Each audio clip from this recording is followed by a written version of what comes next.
Jam. Welcome. Where we remind you and ourselves to think like you mean it and love your life on purpose.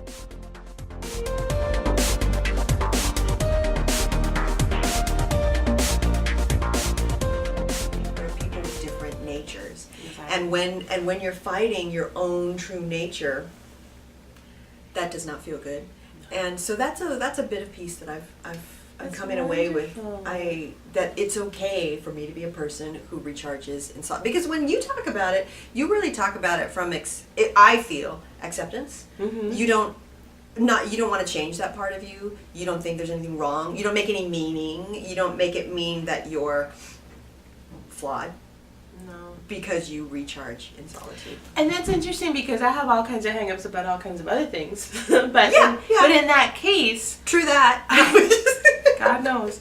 But in that case, that's just something that I have come to this place where I feel very comfortable. And I grew up, I guess I was an only child, so I had a lot of time alone.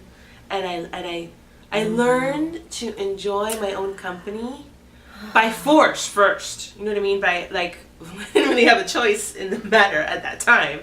But then I learned to enjoy my own company. So I have fun when I'm hanging out by myself. Yeah. And even in a relationship, it's a balance to spend time with that person that you love and adore. And it's your favorite person in the whole wide world. But you still want to have, if you're like me and you need that time to reflect by yourself, sometimes it's hard to explain to another person that recharges with people. I don't want to be with you right now. They make it mean that there's something wrong with them. I love and adore you. Right, I love and adore you, but I need to recharge on my own for a little while, and then I'll see you later. And it has no bearing on how deeply I feel this connection and this love for you.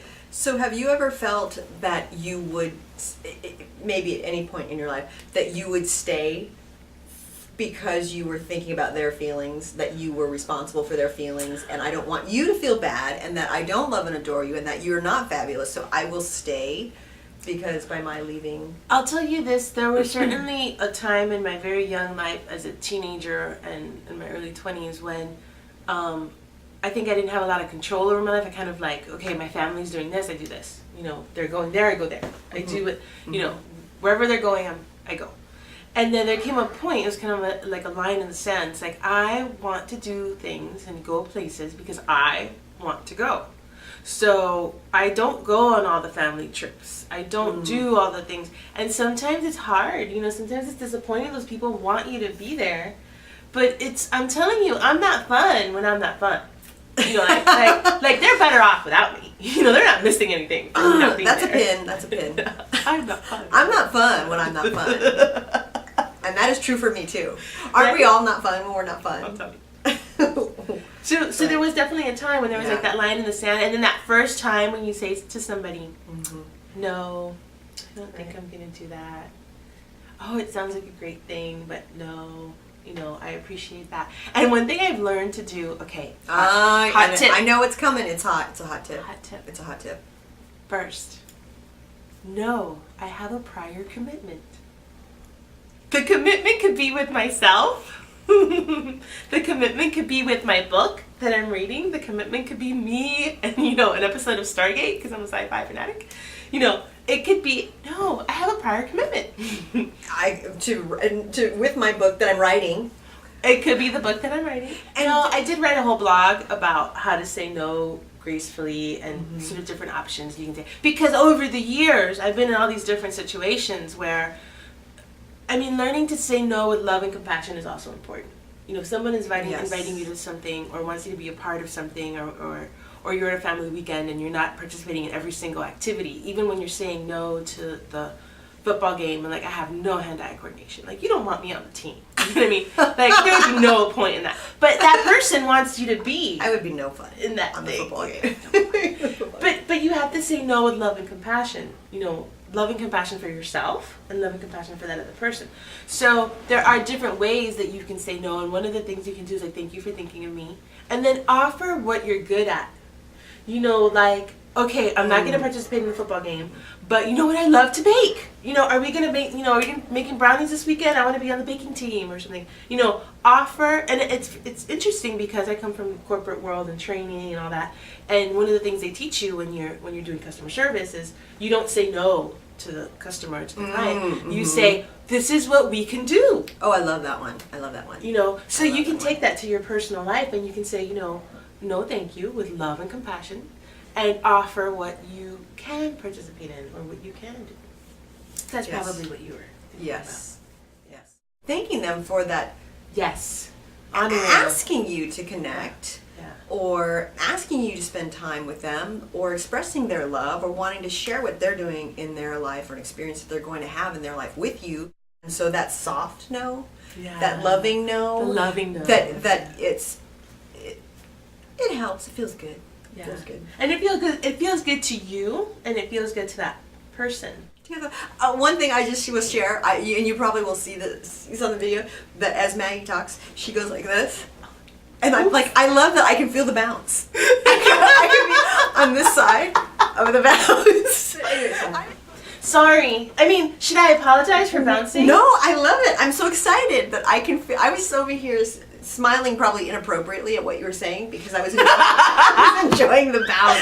There was inappropriate smiling on this video. And I just like the energetic bounce that everyone feels when they talk to Maggie. I was feeling the real bounce, manifestation of the energetic bounce. I was like, I'm in Maggie's vortex. I love it. I'm in her vortex. I have to tell you guys something funny about the bounce, because my husband told me when we met that I bounced, and I didn't believe him for like years. Okay. I did not believe him. And he's like, you bounced. We were on the chair. He's like, that's a lie. And, that's a lie. And I was like, I did not bounce. Like, I was like, so like whatever.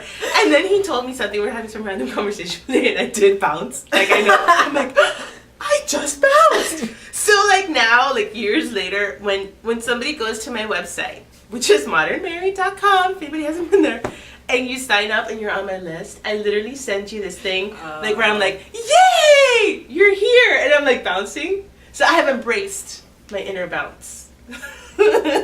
However, which is what we've been talking about, embracing your inner whatever it is happens to be a bounce for her. For me, but I want to vote, like, oh my gosh, we're life coaches, right? We live this stuff, we study this stuff, we're like obsessed with it, and I just apologized for bouncing live on the video because I didn't want to disappoint her in recording the video. I wanted it to be all,